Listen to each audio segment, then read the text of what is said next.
Hi guys, good evening. Previous class में हम लोग 12th का जो लिटरेचर बुक था उसमें दो सेक्शन बता दिया गया था, एक पोएट्री और दूसरा प्रोज। तो पोएट्री सेक्शन में फर्स्ट लेसन जो है sweetest love I do not go bye John Donne साहब का। तो इसमें ये बताया गया था कि कम से कम 6-7 क्लासेस चलेगा, 6-7 वीडियोज आपको बना के दिया जाएगा। फर्स्ट इस पोएम का वर्ड मीनिंग आपको दिया गया, तो वर्ड मीनिंग से ये क्लियर हो गया। कल क्लास में आपको शॉर्ट वीडियोस के माध्यम से आपको बताया गया कि अबाउट द ऑथर, यानी ऑथर का बॉर्न कब हुआ, उसमें शॉर्ट भी बताया गया है, बेसिक इंफॉर्मेशन बताया गया है। तो दो वीडियोस आपको मिल चुका है, एक वर्ड मीनिंग का और दूसरा आपको अबाउट द ऑथर का। एकदम बेसिक इंफॉर्मेशन है। अब वो जो बेसिक इंफॉर्मेशन है उसका एक सब्जेक्टिव के रूप में अबाउट द ऑथर लिख दिया गया है और ये आज की क्लास उसी पे आधारित है। तो अब ये जानेंगे कि सबसे पहले ऐसे जाना भी जाता है कि जो भी टॉपिक आप पढ़ रहे हो ना, चाहे वो प्रोज का हो या पोएट्री का हो, सबसे पहले उस राइटर के बारे में जानना चाहिए जो राइटर उसको राइट किया हुआ है या कंपोज किया है। जैसे पोएम को कंपोज ही किया जाता है, राइट नहीं किया जाता है। ऐसे भी कॉम्पिटिटिव एग्जाम में जब भी ये क्वेश्चन आएगा कि हु इज द कंपोज या who is the right this poem, right, तो वहां पे राइट कैसे लिख लिया जाता है, लेकिन कॉमन एरर में जाकर फंस जाते हैं। वहां पे कंपोज ही यूज होता है, राइट का यूज नहीं होता है। तो ये अब जो यहाँ पे लैंग्वेज के रूप में बताया गया कि जॉन डॉन जो है, जॉन डॉन का पूरा यहाँ पे बायोग्राफी बताया जाएगा, शॉर्ट फॉर्म में ही बताया जाएगा। सारा चीज तो इसमें है नहीं, लेकिन शॉर्ट फॉर्म में ही बताया जाएगा। कल बेसिक इसका इंफॉर्मेशन दिया गया, तो थोड़ा सा आज जो है एडवांस और बेसिक दोनों मिलकर होगा, तो जरा ध्यान देंगे और एक एक पॉइंट पे डिस्कस किया जाएगा और भी एक्सप्लेन इन हिंदी किया जाएगा। जैसे जॉन डॉन किसका राइटर है? Sweetest love I do not go. Sweetest love I do not go बहुत खूबसूरत पोएम है सबके लिए और सबको अच्छा लगता है। जो लोग पढ़ चुके हैं उन लोग भी और जो लोग अभी लाइव में हैं या ऐसे जो क्लास में थे उनके लिए बहुत इंपॉर्टेंट। तो अब देखिए यहाँ पे जॉन डॉन साहब, तो जॉन डॉन जो है इनका बॉर्न होता है 1572 में और डाई होता है इनका 1631 में। अब देखिए इसमें जो भी वर्ड मीनिंग आपको प्रीवियस वीडियोस में मिला था, तो इसमें जितना वर्ड देखेंगे ना उसका सब ऑलरेडी आपको बता दिया गया है, एक एक वर्ड में हिंदी बताया गया है। अगर उस वीडियोस को अच्छे से देखे होंगे तो ये जो है इसका मीनिंग आप खुद आंसर जो है इसका मीनिंग जो है हिंदी में निकाल सकते हो और एक्सप्लेन किसी और को भी अच्छे ढंग से कर सकते हो, इसमें कोई डाउट नहीं है। तो जॉन डॉन 1572 एंड 1631 इनका जो जीवन काल है इतना तक चला, 1572 से लेकर 1631 तक। The pioneer of a new kind of lyrical and satirical verse called metaphysical।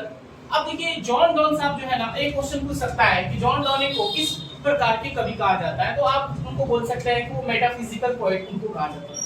क्या कहा जाता था? मेटाफिजिकल। हम यहाँ पे शॉर्ट फॉर्म में इसको बताते चलेंगे और विशेष जो है ना एक एक वर्ड का जो हिंदी है आपको लिख दिया गया है और वीडियो के माध्यम से आपके पास पहुंच चुका है और उसको देखते रहना तब जाके सीखेंगे। तो उनको मेटाफिजिकल पोएट के रूप में जाना जाता था।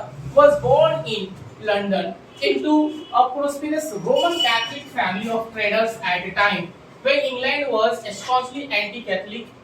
जब उनके जो बॉर्न होता है लंदन में, इंग्लैंड के लंदन में होता है और उस टाइम होता है जब इंग्लैंड में एक युद्ध छिड़ा हुआ था जो कि एक जाति धर्म का स्ट्रॉन्गली एंटी कैथलिक जो होता है एक जाति है जिसके चलते यहाँ पे एक युद्ध छिड़ा हुआ था और ये रोमन कैथलिक फैमिली में इनका जन्म हुआ था, जो काफी संपन्न फैमिली था और वो ट्रेडर्स से मतलब व्यापारी लोग थे। तो उस फैमिली में इनका बॉर्न हुआ था, रोमन कैथलिक फैमिली में। और उस टाइम जिस टाइम जो इंग्लैंड में ये युद्ध छिड़ा हुआ था strongly anti Catholic, Donne was forced to leave Oxford University without a degree. अब देखिए यहाँ पे तो डॉन साहब जो है उनको ऑक्सफोर्ड यूनिवर्सिटी से निकाल दिया जाता है। उनको ऑक्सफोर्ड यूनिवर्सिटी से निकालने के कारण जो है और उनके रिलीजन, उनके धर्म, ठीक है ना, उसके कारण से उनको निकाल दिया जाता है, वो भी बिना डिग्री के। अब बताइए ऐसे अगर किसी के साथ होता है तो कितना अन्याय होगा, लेकिन ये कॉलेज टाइम में ऐसा आज नहीं है, बहुत बदलाव हुआ। ही स्टडीड लॉ, उन्होंने लॉ का भी पढ़ाई किया एंड रियल थियोलॉजी, उन्होंने धर्म का भी पढ़ाई किया। थियोलॉजी इनका क्रिश्चियनों का धर्म होता है, उसके बारे में बताया गया। ही also participated in two expeditions and become secretary to a powerful noble, a job he lost when he was briefly sent to prison for secretly marrying his patron's niece. और उन्होंने स्टडी किया लॉ का, theology का, उसके बाद उन्होंने उनको जो है कुछ समय के लिए उनका जॉब भी जो है खत्म हो जाता है, क्योंकि उनको कुछ समय के लिए जेल भी भेजा जाता है। कारण है जेल जाने का क्योंकि वो अपने भतीजी से जो है ना शादी करते हैं, और शादी जब कर लेते अपने भतीजी से तो उनको कुछ समय के लिए जेल भेज दिया जाता है। इन 1615 में 1615 में जब उनका एज हो रहा था 42 साल का, तो डॉने accepted ordinations in the Anglican church. तो उस टाइम एंग्लिकन चर्च में उन्होंने पादरी के रूप में उनका सिलेक्शन होता है, and soon become one of the greatest preachers of his time. और अपने समय का वो सबसे महान, सबसे ग्रेटेस्ट जो है उनको बोला जाएगा, सबसे महान प्रीचर्स के रूप में, उपदेशक के रूप में उनको सिलेक्शन किया जाता है। कहाँ पे? तो चर्च में, गिरजाघर में। In love lyric Donne broke completely with the Petrarchan traditions, और उसके बाद वो पूर्ण रूप से पैट्रिशियन ट्रेडिशंस से दूर हो जाते हैं। Introducing an intellectual and political tone, his love poems use the latest discoveries of science, geography to hammer home a point and combined passion with a verbal and intellectual teasing। अब इसमें क्या है? His love poems use the latest discoveries। इसमें जो John Donne साहब हैं इस poem के माध्यम से अपने लाइफ में जो है वो काफी चीज का भी डिस्कवरीज हुआ, जैसे अब साइंस का डिस्कवरीज हो रहा है, ज्योग्राफी का हो रहा है, प्रेम पर्सन के रूप में लेकर। तो यहाँ पे इस पैराग्राफ में ये भी बताया जाएगा कि Donne is well known for his songs and sonnets. ये ऑब्जेक्टिव के लिए बहुत इंपॉर्टेंट है कि डॉन साहब को किस रूप में जाना जाता था, वो किस तरह का अच्छे जानकार थे। तो सॉन्ग्स एंड सोनेट्स का, सेटायर्स का, एंड द एलिजिस है और शर्मन्स है, इसके लिए उनको अच्छे रूप में जाना जाता था।